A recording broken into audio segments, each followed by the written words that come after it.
يا غزالة ابو باكر ترى كيف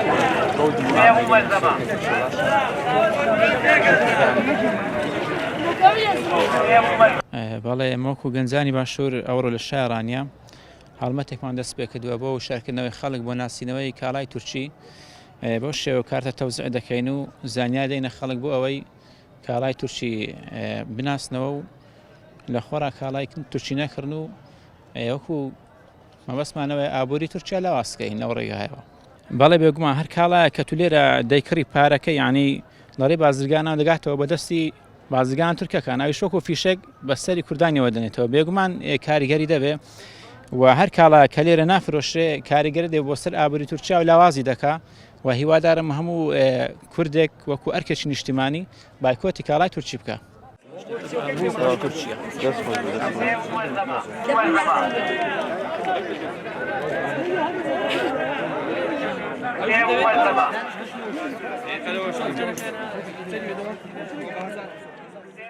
دەبێ ئەگەر شتێک با 1000 تەبعیش بە لی مەکڕا لەو شتێک مارکەی مەکرەکە تورکیا بەڵام تۆ قازانجە کە دەیکری قازاندەکەی دەبێتە بۆمبا بەسەری میلەتی کووردا دەیبارێنێ عنی مەیکڕە بە هیچ ناوێکی بە قەنەعەتی من حرامە عنی وەک خۆن دەڵێم وەکو دی قسە ناکەم حرامە شتی تورکی بکەی لەبەر ئەوەی ئەو خوێن و میلەت و خاکی لێدا ژیر کردی میلەتی خوێن ڕشتووی ئەم قەتڵ ئامسەت و بە کاڵاکەی دەکڕی ئەمەیکڕە خۆ ڕق نابێ و نامری هەمووی کەس پێویستی بە جلوبەرێک نییە ینی 20 بدوایە خۆی کاڵای ناوخۆی زۆر باشە